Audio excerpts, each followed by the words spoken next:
এতগুলো বছর বাদে ফের রূপসায়ক গ্রামে মুখোমুখি হলো অভিমন্যু এবং ইন্দ্রাণী। হ্যাঁ বন্ধুরা, ভিডিওটা লাইক দিয়ে দেখতে থাকুন। যে মুহূর্তে কিনা আয়ুষকে সুস্থ করে তোলার জন্য গৌরী থেকে শুরু করে সকলে একজোটে লেগে পড়ে এবং যে কোনো মূল্যেই হোক না কেন আয়ুষকে সুস্থ করে তোলার জন্য সকল উঠে পড়ে লাগে, ঠিক সেই মুহূর্তে ওদের অজান্তেই যখন কিনা ইন্দ্রাণী গাঙ্গুলির অনেকগুলো বছর বাদে রূপসায়ক গ্রামে পা পড়ে এবং দেবলীনা যখন বলতে থাকে যে এবার হবে আসল খেলা শুরু, আমিও দেখি যে কী করে তোমরা এই ছল চাতুরি করে তোমরা অনুশ্রীকে গাঙ্গুলি বাড়ির বউ করে তোলো। কারণ এখানে একবার যখন ইন্দ্রাণী আন্টির পা পড়ে গিয়েছে এবং দেবলীনা থাকতে তো সেই অসম্ভবকে কোনো দিনও সম্ভব হতে দেবে না।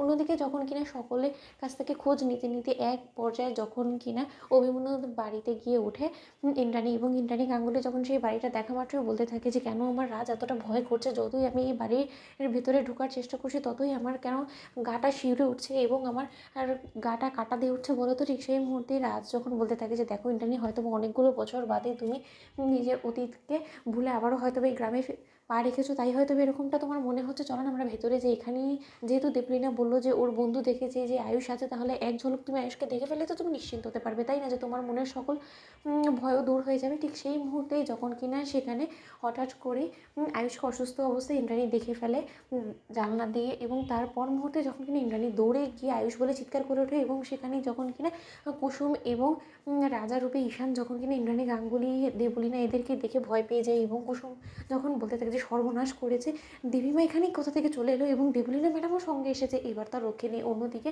ঈশান যখন বলতে থাকে যে হায় ভগবান, এ কী দিন দেখাচ্ছ তুমি। ঠিক সেই মুহূর্তে যখন কিনা অভিমন্যু বলতে থাকে যে এটা কী ধরনের অসভ্যতম হচ্ছে বলো তো, না বলে না কই আপনারা রীতিমতো যার তার বাড়ির ভিতরে এরকম করে অসভ্যের মতন ঢুকে পড়ে এরকম অসভ্যের মতন আচরণ করবেন, এটা আপনাদের কি শোভা পায় বলুন তো। দেখে তো মনে হচ্ছে যে ভালো ঘরেরই। ঠিক সেই মুহূর্তে যখন কিনা ইন্দ্রাণী গাঙ্গুলি বলতে থাকে যে আমি আমার ছেলেটা নিয়ে এখানে এসেছি, আপনি সমস্ত কথা বলার কে। ঠিক সেই মুহূর্তেই দেবলীনা যখন বলতে থাকে যে মুখ সামলে কথা বলবেন, আপনি কিন্তু জানেন না যে আপনি কার সঙ্গে কথা বলছেন। অন্যদিকে অভিমন্যু যখন বলতে থাকে যে কার সঙ্গে আমি কথা বলছি সেটা আমি জেনে বুঝে কেন বলবো, যেখানে কিনা আমি আমার নিজের বাড়িতে দাঁড়িয়ে আছি এবং আপনারা অন্য কারো বাড়িতে কারো পারমিশন ছাড়া ঢুকে পড়েছেন, আপনাদের মধ্যে এতটুকু সভ্যতা নেই, আবার দেখাচ্ছেন তো এমন ভাবসাব যেন শহরেই বাবু এসেছেন আপনারা। ঠিক সেই মুহূর্তে ইন্দ্রাণী গাঙ্গুলি যখন বলতে থাকে যে একদম চোখ, এত বড় স্পর্ধা হয় কী করে যে আপনি আমার সঙ্গে উঁচু গলায় কথা বলছেন আজ অবধি কেউ। ঠিক সেই মুহূর্তেই অভিমন্যুকে এতগুলো বছর বাদে মুখোমুখি সামনাসামনি দেখা মাত্র ইন্দ্রাণী গাঙ্গুলি চমকে যায় এবং রাজ যখন বলতে থাকে যে অভিমন্যু তুই, ঠিক সেই মুহূর্তে অভিমন্যু বলতে থাকে যে ইন্দ্রাণী, রাজ, তোরা এখানে, তোরা এতগুলো বছর বাদে এখানে কি করছিস, আমার গ্রামে তোরা পা রাখার সাহস কী করে পাস বল, এক্ষুনি বেরিয়ে যা, বেরিয়ে যা এখান থেকে। ঠিক সেই মুহূর্তে ইন্দ্রাণী বলতে থাকে যে আমার ছেলেটা অসুস্থ এবং আপনি আমাকে আদেশ করছেন এখান থেকে চলে যাবো, আপনার আমাদের মধ্যে যতই শত্রুতা যতই ঘৃণা থাকুক না কেন আমি এখান থেকে কোথাও যাবো না। তো বন্ধুরা লাইক কমেন্ট শেয়ার করে সাবস্ক্রাইব করতে ভুলো না।